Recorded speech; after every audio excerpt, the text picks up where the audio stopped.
So we'll just wait another minute.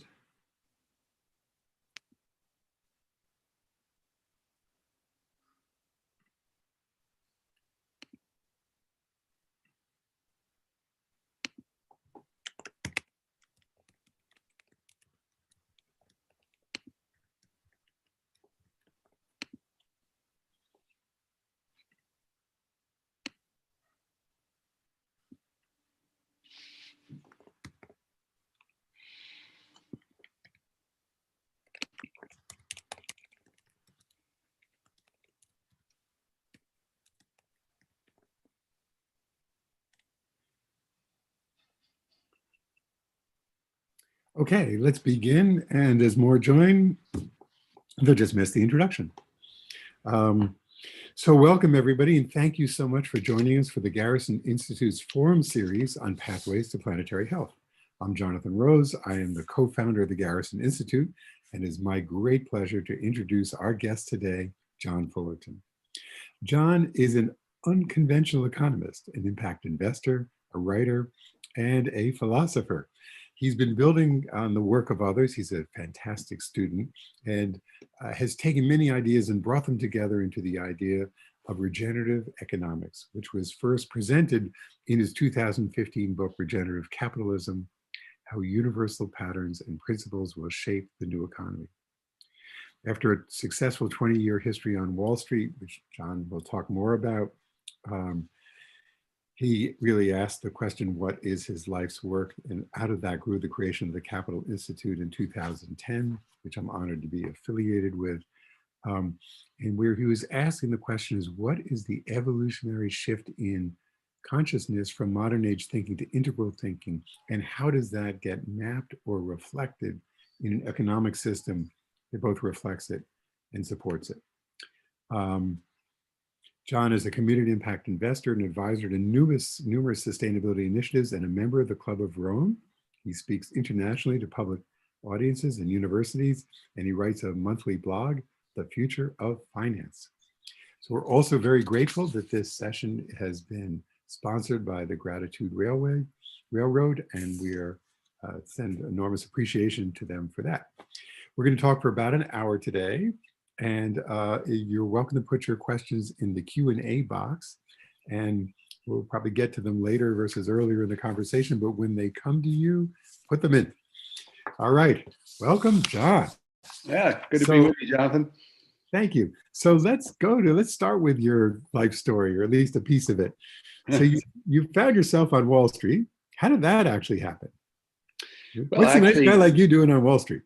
Yeah, I actually went to Wall Street kind of with a lot of naivete. I actually took a course in college that the thesis was that economics would determine the future course of civilization more than politics, and that resonated. And then I figured best way to learn about that was to work in a bank, and I managed to get a job at what was then called Morgan Guaranty Trust Company, which was a highly ethical and well-respected financial institution. And I went about really learning about the world of finance and how finance could improve lives around the world. And then I got swept up in the excitement and the change that was sweeping finance in the 80s, and landed in the derivatives business in Tokyo and London, and it was all very exciting, and most of it very, very rewarding and fun. But eventually I realized I had sort of lost the reason why I had originally gone there, and I was very wrapped up in the whole culture of success and making money and all that stuff. So you left. So I left. Yeah, I left. I worked at what then became JP Morgan, and we merged with Chase at the end of the year 2000, and that pretty much was the end of the culture of the old Morgan that I knew and loved. And so I left that spring really with no plans, just kind of an intuition that it was time to.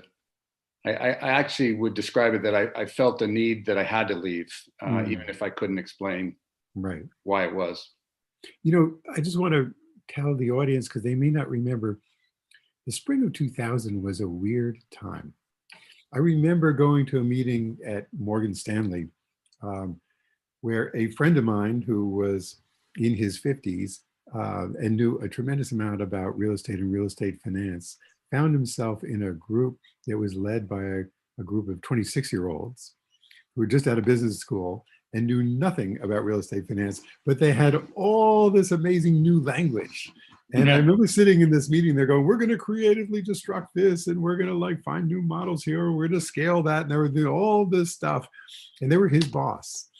And I felt like that year, that time, there was the dot-com bubble was happening. Yeah. And it was almost something got reversed and it didn't make sense. Yeah, no, that's funny you mentioned that. So I wasn't 26, but I was, I guess, 39. And I had been put in charge of the investment team in what was called Lab Morgan. And we physically sat at the top of the building with the, the sort of having the meaning of us sitting on all the assets of Morgan.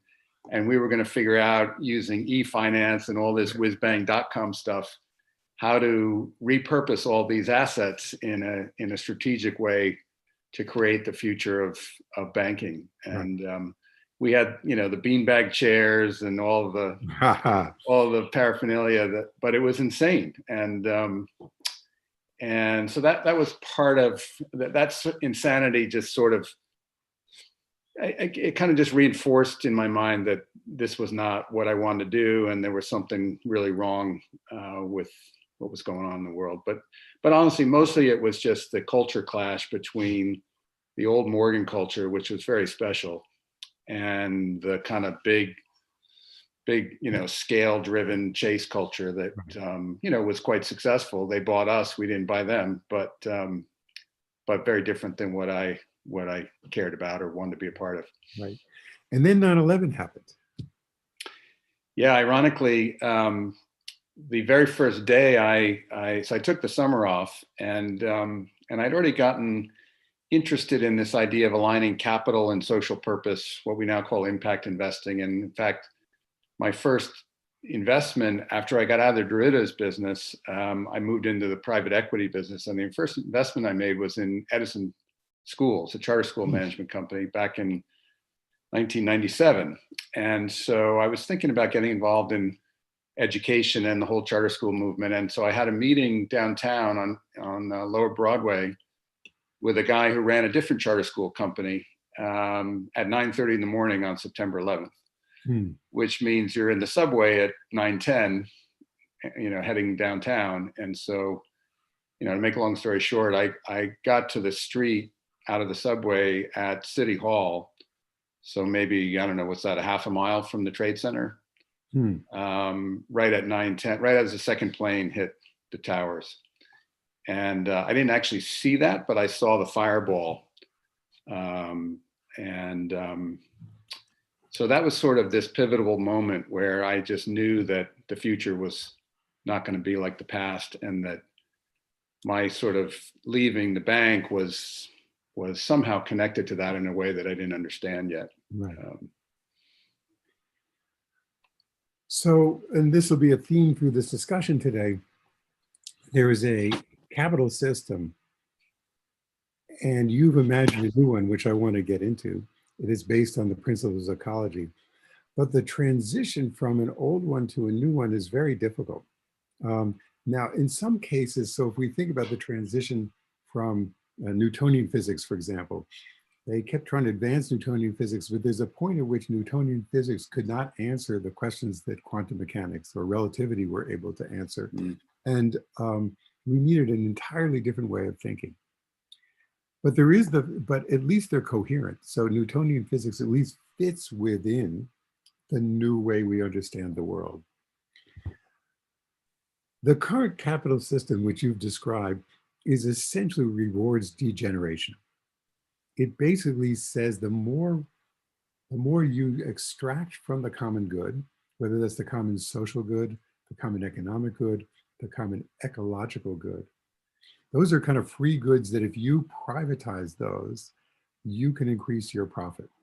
Mm. So I'm not sure that that system naturally nests the way Newtonian physics can nest within quantum mechanics. Within an alternative system, and the system we're going to talk about now is one that, first of all, tries to address the issue of unlimited growth, and number two, tries to address the issue of, can we create a system where profit basically comes from enhancing the common good versus depleting the common good? Well, so that's a great, I think, analogy, sort of, Newtonian physics, which really figured out how to describe single cause and effect, right? As if everything in the world was simple cause and effect. And I actually would challenge your assumption. I actually think that there's lots of things about our, let's call it the free enterprise system rather than capitalism, because capitalism is such a loaded word now. But I'm happy to use the word capitalism. But let's use free enterprise. I like that. Okay, but free enterprise really is at the heart of what's great about capitalism. And unlike many critics of capitalism, I'm not suggesting we just tear the whole thing down and start over again. What I am suggesting is that we get clear on the design principles of an economy that will work, and then bring with us into that new system all of the great things from the old system, but be very clear about the things from the old system that we need to discard. And so maybe the comparison with Newtonian physics is not perfect. In Newtonian physics, I think there's nothing untrue about Newtonian physics. It's just incomplete, right? Whereas there are things that are violently unacceptable about the way capitalism works, but there are many things about the way capitalism works that are not only good, but essential for an economy to thrive in the future. And what we're not good at is discerning between those two and having the courage to put an iron fist into the stuff that has to stop. Right. So let's start with talking about this stuff that the stuff we need to start before we talk about what needs to go away. Does that make sense? Yeah, sure. You want to show a graphic? It's your show, Jonathan. We do whatever you like. Oh, good. Well, next we're going to sing. No, so do you have a graphic to show? The principles? Yes. Sure, I can show Okay. that. So just to introduce this while John's bringing it up, these are these 8 beautiful principles that I want to go through that are really the foundation, the philosophical foundation of a regenerative economy. And they not only resonate with the principles by how ecosystems work, but they are also resonate with the way indigenous cultures often ran their economies and their relationship with the world. And so they're actually been human tested. Great. Is that working? It is. You got it. Perfect. Okay. So take it away. So I guess well, just to pick up on what you just said, these are not, while I did write a paper that described these 8 principles. All of them, in a sense, are borrowed or repurposed or synthesized from some combination of the study of living systems, complexity science, indigenous wisdom, and various different spiritual and ethical traditions. So there's nothing true about these 8. These are, there's a great phrase that our mutual friend Nora Bateson uses quite a bit. I forget who originally said it, but not to confuse the map with the territory, right? So think of these 8 principles as a map to be used to help guide us toward a regenerative economy, but not to confuse it with a regenerative economy. And the idea is, though, that a lot of people ask me, so why do principles matter? And we talk about principles. We say we agree that we need principles, but often we're really talking about values. And principles, or maybe a better phrase would be design qualities, are things that are descriptive of the system. And they need to be true in order for the system, in this case, in order for the system to be regenerative. So they're not nice to haves, they're not ambitious goals, they're not, end poverty is a wonderful goal, but it's not a design principle of an actual living system. It's an outcome of a system that we want. And so I'm very passionate about using principles as a way to navigate from this old system that has lots of good attributes, but as well all of these not only not good, but life-threatening and society-threatening negative qualities. And so that's a bit of context maybe about the principles. And I don't know, it takes a while to go through each of them. Maybe I'll just pick one and start with that. But perhaps if there's, well, let me start with the one balance. I call it seeks balance, and this is kind of a good intro into why conventional economic thinking is so flawed. Any healthy living system operates in balance, and that's you could say that comes from the study of yoga or any many wisdom philosophies. So what I mean by balance is everything from balancing the masculine and the feminine. How could any living system not balance the masculine and feminine at a very fundamental level? But I also mean in terms of masculine and feminine energies. So putting a woman on the board of directors of a company doesn't necessarily address that imbalance in our current culture. But what was fascinating to me in studying from some actual living system scientists who have studied real systems in the real world is that living systems actually balance efficiency with resiliency. And yet economics is all about the pursuit of optimizing efficiency. And what we know in living systems is that there's this window of vitality where efficiency and resiliency are in balance. And in fact, the balance point is skewed toward resiliency. So not surprising, and COVID has made this point, loud and clear, if a system doesn't have enough resiliency, it collapses. And so the need for resiliency is going to have some efficiency costs, but has all kinds of benefits in terms of the long-term viability or sustainability of the system. And we could go through each of these 8 principles and talk about, in a sense, the lessons they teach us about economic system design. And then I've applied them also to the financial system and financial system design that I believe give us clues on how we need to evolve and adapt our economies so that they behave more like real living systems in the real world. Fantastic. I just want to delve in with a specific example on the efficiency versus resiliency, just so our audience has some deeper sense of it. So in the Mayan culture, the Mayans were thriving, they were doing really well. And as they expanded, they had to expand their agriculture to feed their people, and they had to expand their reservoirs for the water for their cities. And they also, there's a whole series of theories as to why the Mayans collapsed. But one part that we know well from it is that as just part of the Earth's natural ecological cycles, there was a drought. And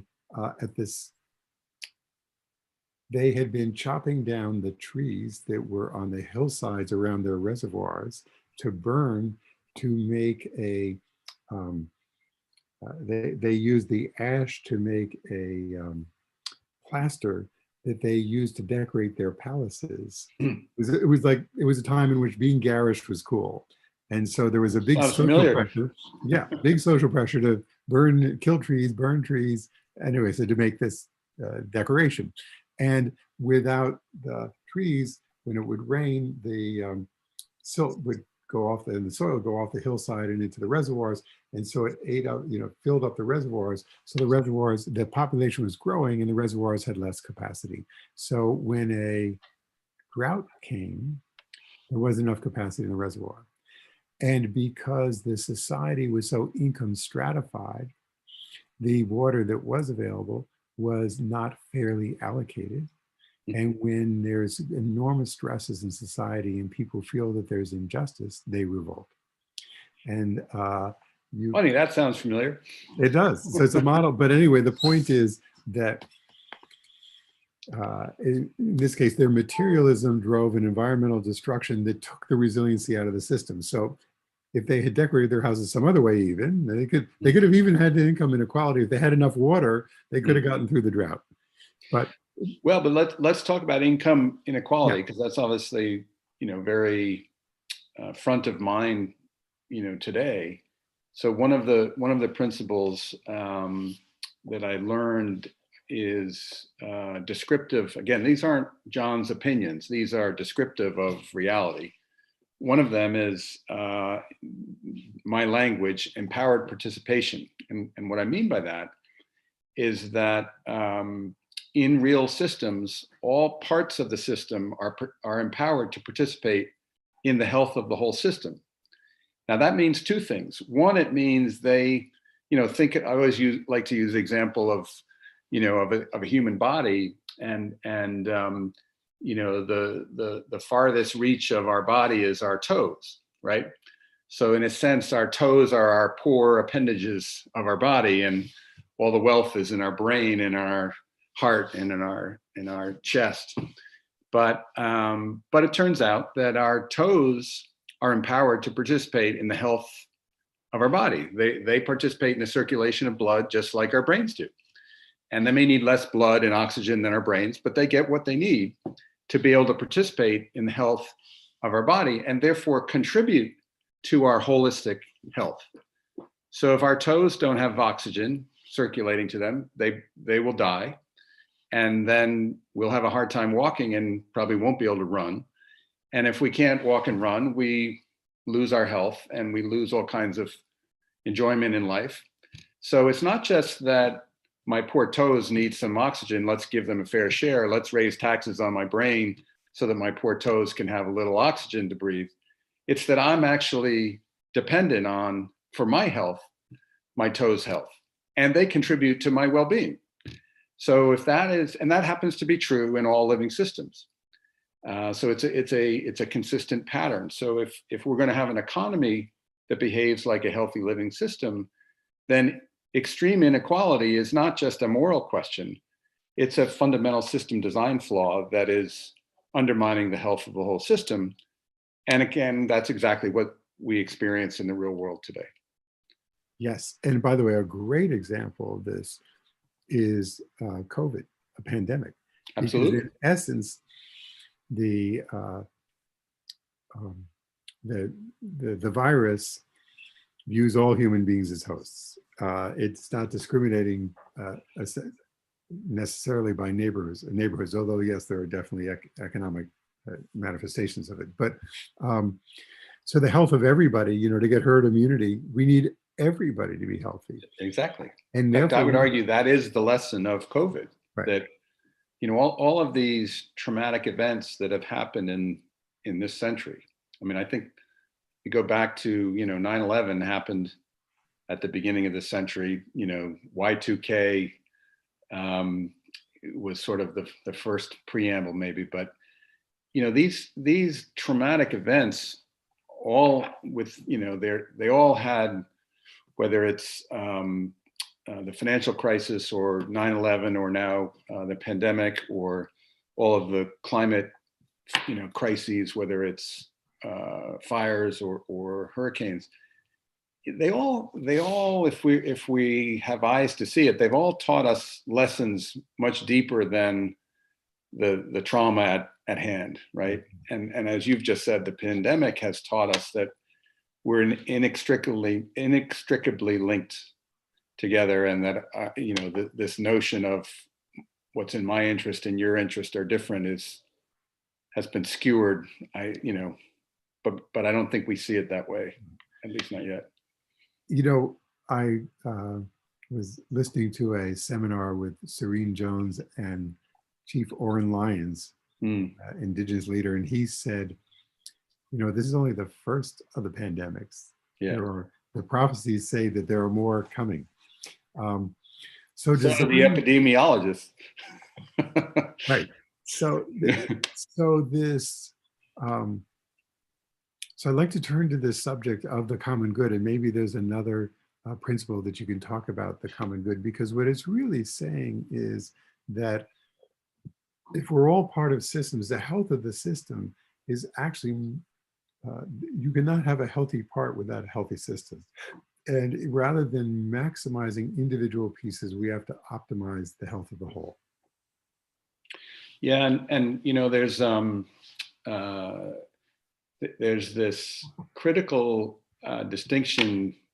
I mean, I think sitting above even the 8 principles I describe, and in the booklet I talk about this. The first key shift is to shift from a reductionist worldview to a holistic worldview, and what I mean by that is and again, this is nothing that I've come up with, and it's, you know, entirely consistent with indigenous wisdom, but that, you know, the modern age way of thinking and dealing with complex questions was to reduce them into manageable bites, and so we separate the, you know, the fields of knowledge, and we have a philosophy department and a physics department and an economics department in university, and we break everything down into parts so we can understand them, but which is fine, but then we forgot that the parts don't add up to the whole, and yet most of the disciplines as taught in the greatest universities today are taught in a very reductionist way, and it's that exact reductionism that is what we miss, and what is the root cause of all of these, quote, unintended consequences of our system design. So, you know, the common good, you know, maybe it's the principle of right relationship. You know, in living systems, all of the quote unquote parts are actually working in a symbiotic win-win relationship and creating a whole which is greater than the sum of the parts. It's really that sort of cliche to say that, but it's literally that basic. And that's obviously true about the parts of our human body. You know, our cardiovascular system is a whole system, and yet it's a part of a bigger system. And you know, you know, who would describe their child by naming their parts? The parts have nothing to do with the whole. And the same is true of any living system, including I'm hypothesizing the human economy. But the whole is far more important and far greater than the parts. But particularly in finance, we have figured out how to very cleverly optimize around parts, and we reward people who are really good at that. And so it's this self-perpetuating system. So a model of this holism is a forest.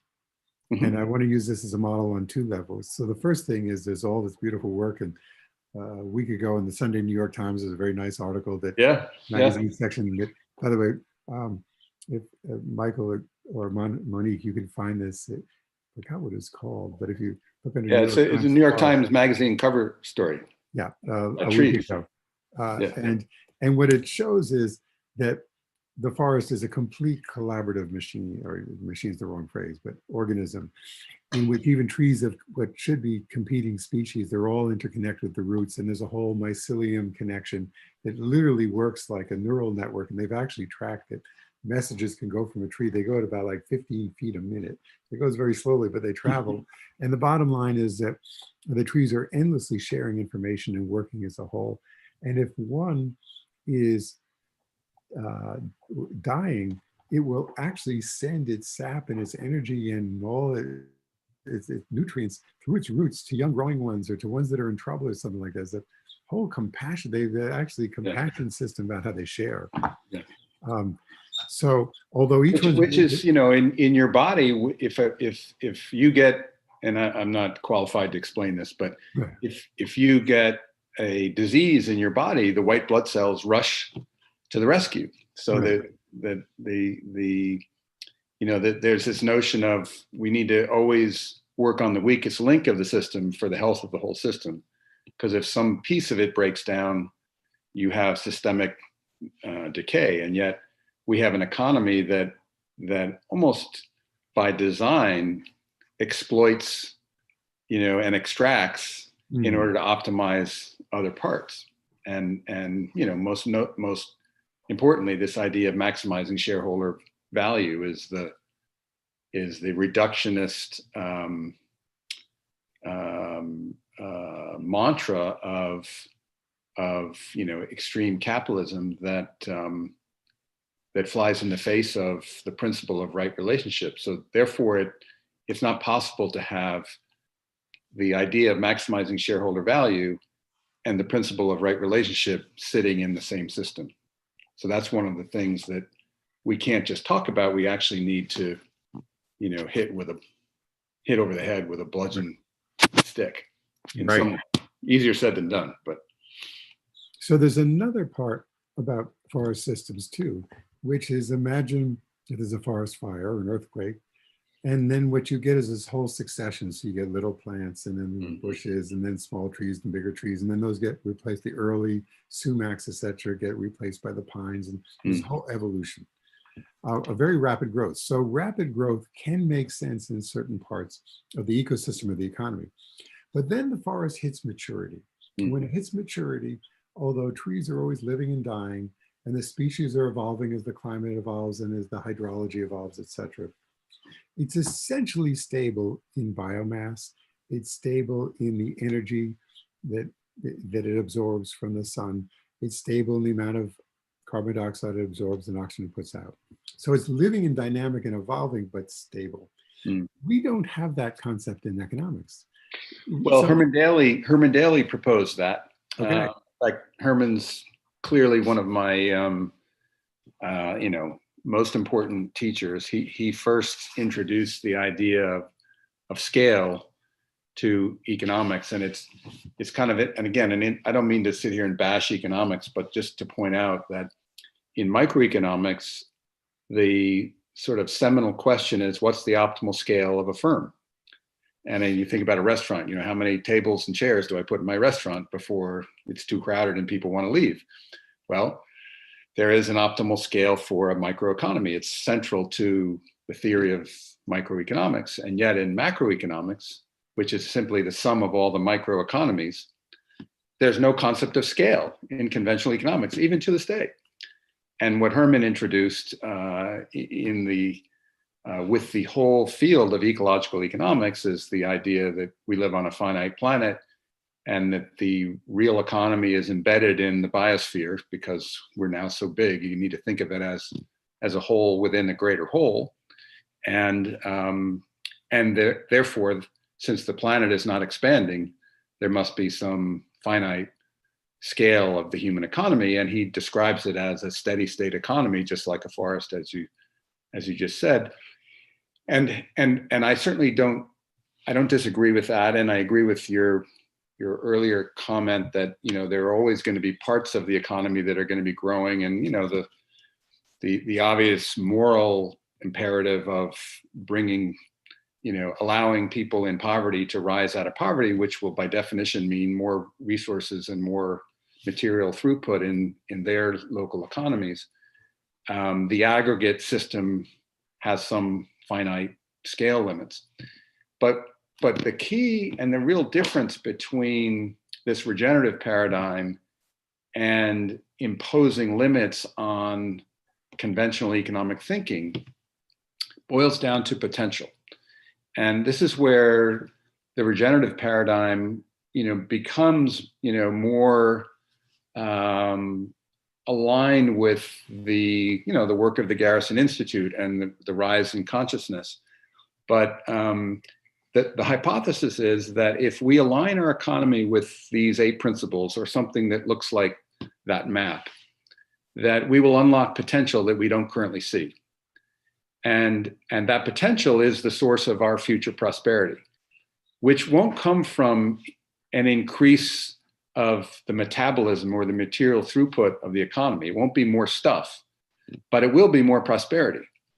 And so this is where the big shift is. This is the quantum, this is the Newtonian to quantum leap, which is that we realize that our continued expansion of our well-being not only can come from, but must come from things that are not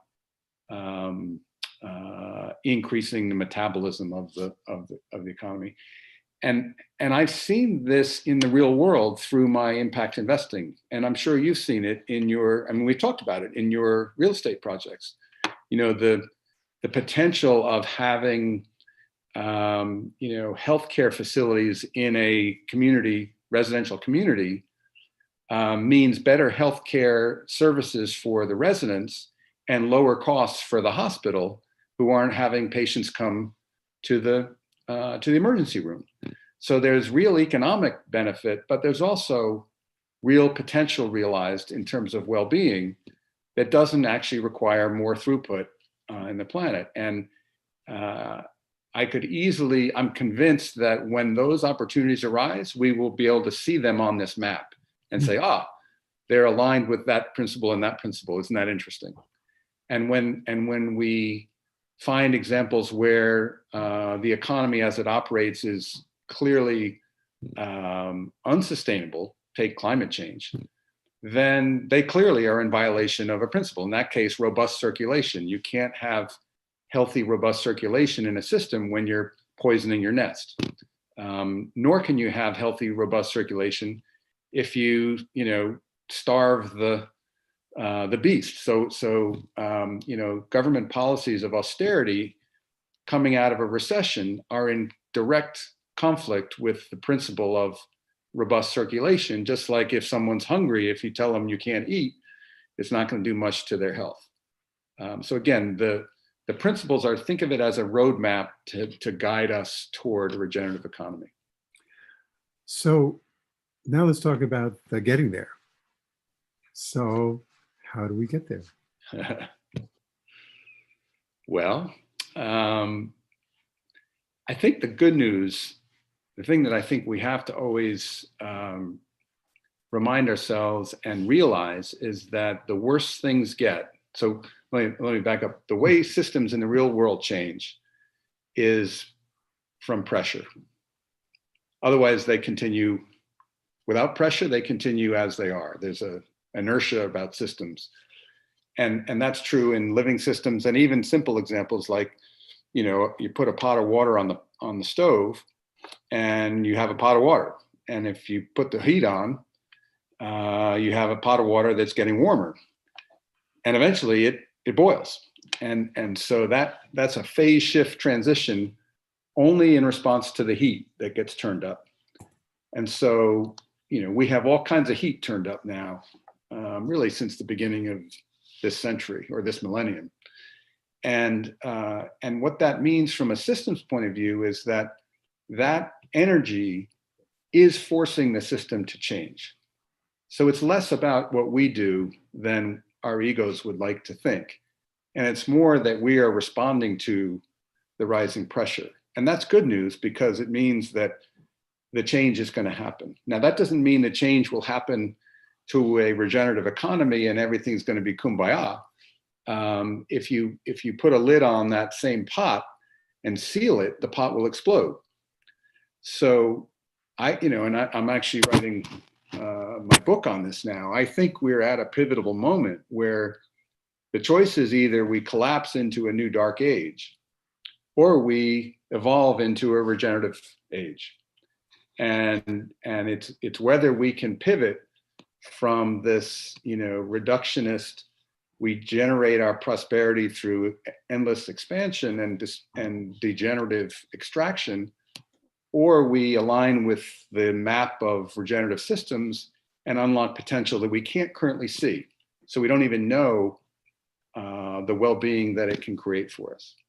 And I think that, the jury's out, and I think the answer will be clear within the next probably 25 years. I think we can feel it. I think I think everybody has the experience when you're, Peter Senge has a phrase, a generative social field. And when you're in a generative social field, it feels great. When you're with a bunch of people and you're all co-creating and thinking together, Right. this is amazing. So we can sense it in our deeper spiritual experiences. And when we're in spiritual community with others, the idea of Sangha or congregation, or minyan,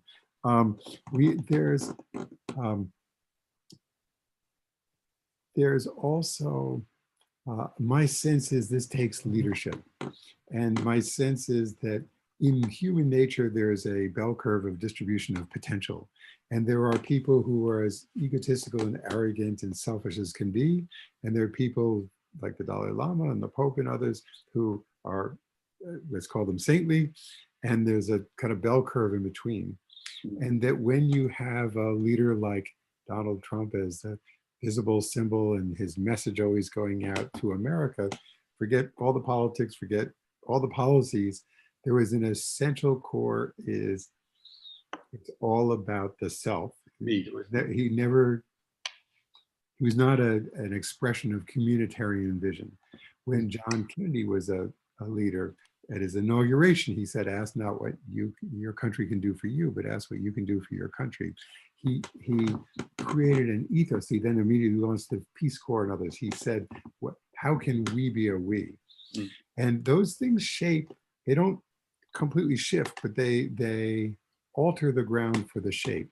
So my sense is that part of what's needed for the transition are appropriate leadership. Yeah, I obviously, I can't disagree with that. I do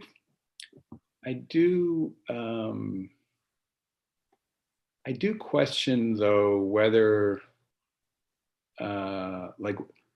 I think leaders emerge in response to a much broader energy. Right. There's a reason Trump emerged when he did, put it that way. Yeah. And it wasn't because Trump was such a great leader. It's because he was the response. He was in a sense, the symptom of a broader energy. And so I think that the public energy, the grassroots energy, not the protests necessarily, although that's part of it, but the grassroots energy, the grassroots zeitgeist gives us the leaders we have. And so I think we're more responsible for it than the leaders are. And I was reading Buckminster Fuller's last book not long ago, and it was interesting. And I'm not sure I agree with this, but he said that, in the old days we needed leaders because everyone was ignorant, but now we're educated. And of course he wrote this before the internet. So now with the internet, we all have the information we need, and therefore we don't need leaders, was sort of the implication. But I guess I'd only challenge whether leaders are really the person that runs to the front of the parade that we've all created, or are they actually truly leaders? And it's probably both, right? It's never an either or. I think it's both. So there's a guy named Jeff Mogan. He's at the University College in London, and he wrote a really interesting book on collective intelligence. And one of the interesting things he says about collective intelligence is that it's not just an emergent phenomenon that's completely horizontal. That actually, and he did all this math for the conditions of collective intelligence, shows that it needs some verticality too, not extreme verticality, right. But there's a certain amount of verticality and leadership in effect is necessary for collective intelligence to thrive. Interesting. Yeah. You know what, that reminds me, so you think about this question of power, and many would say the problem with our economic system is that there's too much power in too few hands, and those with power exploit it for their own purposes, which is true. But the answer to that is not, if you look to the map and believe in living systems as, if you believe as I do that we're not smart enough to figure this out, so why don't we look to living systems which just happen to be aligned with the wisdom traditions? That seems like a pretty good bet to me. Living systems have hierarchy. They have what my colleague Sally Gorner likes to call healthy hierarchy, right? So our cardiovascular system has a couple big arteries and a bunch of mid-sized veins and a whole bunch of little capillaries. So it has a hierarchy, but our brain doesn't take up all the oxygen. Right. And the lions don't eat all the animals in the woods, in the forest somehow. So there's something about those in power that, and this may be if we do collapse, this may be the reason, is that there's some fundamental flaw in the human gene that doesn't allow those in power to see the need to work in support of, to be the benevolent king as opposed to the greedy king. Right.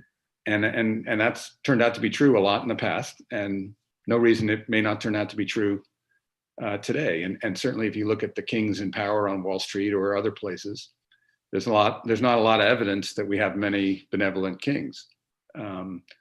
But we also don't have an accurate map. We have a narrative that says you're the king, you're the best, you're the billionaire, and we all think you're smart, and aren't you wonderful? That's the wrong myth. So I want to go to two questions from Eric Pochacker. So the first one is, he quotes Alfred Krasbitsky, who in a book called Science and Sanity in 1933 said, a map is not the territory it represents, but if correct, it has similar structure to the territory, which accounts for its usefulness. Thank you for the source. What's the name again? Alfred, K-O-R. Hey, Monique, I can't move things from the question. I actually tried to put it in the chat, but could you say, anyway, Alfred, K-O-R-Z-Y-B-S-K-I. The book is called Science and Sanity. A map is not the territory it represents. Eric's second question is... Well, that wasn't a question. That was an answer. That was a brilliant answer, but thank you. But actually, while we're on that, and since we're with the Garrison Institute, my colleague, Jeff Sue in Rhythm, which is a wonderful company working in this regenerative field, he has a Buddhist expression of that, which is, we're all just fingers pointing at the moon, but don't confuse the fingers with the moon, which is essentially the same idea, I think. Right. His second question is, what would it take to apply your principle of honor, place, and community by the means of place-based impact investing if we acknowledge that each place consists of many different communities, sometimes with conflicting stories and visions about the place they inhabit? Well, so let me first start with an easier part of that principle. So if living systems exist in place, which I think it's, obvious they do. Yeah, they do. I can't remember what the expression is. It's self-evident. Right. What about human living systems? Well, the interesting thing about place, it's where human culture and geologic reality kind of coexist. And so there's something about place in human systems that is special. And if in living systems, each place retains its unique, what Carol Sanford would call essence, the essence of place, then an economy needs to honor and respect that. That's the idea of the principle. And the first thing, before getting to the harder question, the first thing that suggests to me is, again, think of it as a map. Well, let's look at the way we've organized our economy. We've organized it by either nation or state, in the case of a big country like the United States, or frankly, more importantly, by corporation. That's the unit of analysis. the institution of the economy is the corporation, and corporation has nothing to do with place. Right. And of course, we know that corporations have ransack over place, and in all kinds of ways, from social to ecological to cultural, to physical. Digging up farms to pave parking lots for big box stores. So the next layer, which is what the question really was getting at, is that places are extremely complex and multifaceted, and not well, they're complex, and so how does one? Well, repeat the question. Let me. So each place consists of many different communities, sometimes with conflicting stories and visions about the places they inhabit. Right. So the very difficult, hard work to build a regenerative economy will exist in conversation, in place, to allow expression of all of those differences and nuances and the traumas that are behind them to surface. And the hypothesis is that place creates the context for shared meaning. And so, yes, the community on the one side of the tracks and the community on the other side of the tracks are going to have a very different experience and context around that place, but they both are part of that place. And Regenesis, the Regenesis group has done a brilliant work on this, where what at one level seem to be competing interests find common ground and can transcend those differences to find potential that they didn't previously see. But that's work. That takes, and if there's trauma involved that needs to be aired, it's years of work, if not generations. But that's the idea. So I'm going to give an example of that. There was a project called the Countryside Exchange, that in which people from the countryside of the United Kingdom and the United States would exchange. They'd go to each other's country for 2 or 3 weeks and learn about the culture and then advise. So this group came from England, and they were somewhere in Mississippi, and they're in this rural community, and they observed the Black-White divide, and they observed the economic struggles, etc. And what they observed is the divide is so great that that community holds a country music festival for the white people and a blues festival for the Black people, and neither is very successful. So the people from England go, well, this is really nuts. You all live here together. Why don't you hold a country blues festival? Why don't you put it all together? So they do, tentatively, and it turns out to be a huge success. And so not only does it become then the drives restaurant business, so everybody's very happy because it helps the economy and all that, but also what it means is they're all working together. So the steering committee of the blues festival in the country. So it became the place where you find the healing points, or the places you can weave the fabrics back together. And you're more likely to decide as a community that we don't want the big box stores coming into town for a few odd jobs, because it would destroy the fabric of that community. Whereas if that engagement conversation doesn't exist, then 30 more jobs seems like a good deal compared to not, and in come the big box stores that then desecrate the community even further. So this raises a very complicated subject, which is the subject of Walmart, which is the largest company to really say, that I know of, that they want to become a regenerative economy, a regenerative corporation, and do all kinds of great things with solar and be regenerative. And yet, often when Walmart comes to town leaves, or the town gets replaced by Walmart. So I guess this goes to your question of scale, which is that, and Walmart is also its cost efficiency. So remember, you're talking about efficiency versus resilience, comes from repeating the same pattern over and over versus differentiation. So the question is, can there be a regenerative monoculture? So the answer to that is no. At least, there is no regenerative monoculture in the real world, meaning in nature. And in fact, weeds are a monoculture, and they rush in and fill vacuums that have no life otherwise. And so, I was on the one hand heartened that Walmart's CEO announced that Walmart's going to become a regenerative company and declared lots of the things that probably most people on this call hold to be true about the climate is serious, and there's lots of other ecological destruction, and there's all kinds of positive statements out of Walmart, recognizing and I believe sincerely recognizing that we're in real trouble. But the harder question is, is it possible for a Walmart to be regenerative?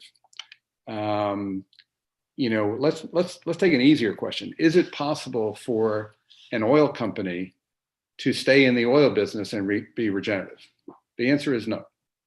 An oil company can be in the energy business and be regenerative, but it can't be in the oil business, oil extraction business, and be regenerative. That's a sort of simpler.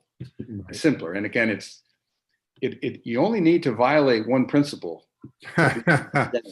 It's not like a average score. Yeah. If you're in direct conflict with any of the principles, just like if you have a little bit of cancer, you're dead. And that's the thing that we have to. That's the thing that's going to be hardest, I think, about this transition, because there's going to be all kinds of, well-meaning progress in the right direction, and yet it all is irrelevant because there's a fatal flaw in the ointment. And you can be as healthy as you want and be 6 inches underneath the surface of the water, and you're dead very quickly. And pumping carbon into the atmosphere when we're at 415 parts per million or whatever it is trying to breathe underwater.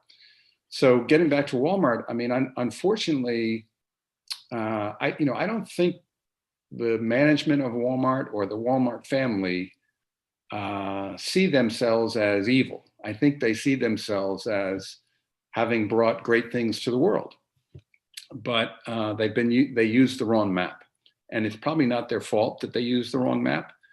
But if we analyze their business model from the global supply chains, from the extraction of their suppliers to get the lowest prices, from the way they pay their employees so that they have to be subsidized by food stamps, and the one that's the hardest one to fix, all of those things I just mentioned could be fixed. The hardest one to fix is the desecration of communities that has occurred by essentially wiping out all of the smaller stores in a community and creating one big box that you have to drive to get all your stuff. And I don't have an answer for how to fix that. I've actually thought about writing Walmart a letter. And the one thing I would do if I were advising Walmart on how to become regenerative would be to declare no growth, period. No more stores as the first critical step. And then work to enhance and improve the stores that they have. But the first thing they need to do is to acknowledge that opening up new Walmart stores, given the Walmart business model, is a degenerative act. And I may be missing something, but that's the way it looks like to me. Really interesting. Our time is up, but I don't want to end on a negative note. So I'm going to tell one little positive thing about Walmart and then we'll end, but it doesn't mean that everything you said is not also very important. So we were involved we developed a project in a moderate income neighborhood in Denver, very green, mixed use, mixed income, park filled project. And it had a community shopping center. And there was a time in which we were struggling to get it financed, and Walmart was just rolling out a small inner city model, a 26,000 square foot model that would have, turns out we didn't end up making a deal with them for a variety of reasons, but the bottom line was that bringing that their affordability and quality control to inner city communities, and creating that would have credit enhanced the supermarkets. So the little local hairdresser and the local cleaner and the local, all the other things, coffee shop and all that grew up in that center were made viable by whoever the food store anchor is. So I don't want to say no new stores. I would say maybe only new stores that enhance all the rest of the values. And there is a possibility for that. And I think the challenge for us each then, in terms of thinking about how there's a positive versus destructive transition, is to think about how can we take our model and what's the piece of the model? What can we do where our model equals the map and the map equals the system, and our work is enhancing the system? Yeah, I'll just quickly jump in. When I say no new stores, I mean stores of the existing business model. The one thing that I'm certain Walmart possesses that is regenerative, that is valuable, and that is aligned with the map is their expertise in logistics. So we need efficient circulation of goods. There's going to be circulation of goods on this planet. And there's probably no one better at it than Walmart, except now maybe Amazon. And that is, as a quality or as a skill set, that's vital. And so they could reinvent themselves around logistics, but working in right relationship with the other parts of the economy, that would be the direction I would want to see them go. Great answer. Johns, thank you so much for spending this hour with us. Attendees, thank you so much. There's a bunch more questions, but our time is up. So may you all have a regenerative, by the way, holiday in future. I'm going to give another thanks to Gratitude Railroad for sponsoring this conversation. Gratitude to gratitude. Yeah, gratitude to gratitude. These sessions are offered free of charge, and we'd love for you to support our programming. So consider making a donation to the Garrison Institute. We also have many other interesting conversations coming up, and we'd love for any of you to help sponsor a future conversation. Our next conversation is on Thursday, January 7th at 2 p.m. and it's with Ibrahim Abdul Mateen, and we're going to be discussing the Islamic principles of planetary health and how they align. And then on January 14th, Joanna Macy will be joining us. Joanna rarely appears in public, so we're really honored. Wow. She's agreed to participate with us. So thank you all for joining us, and we look forward to seeing you soon. Thank you. Thank you, John. Great conversation. Thanks, Jonathan. Be well. Yes.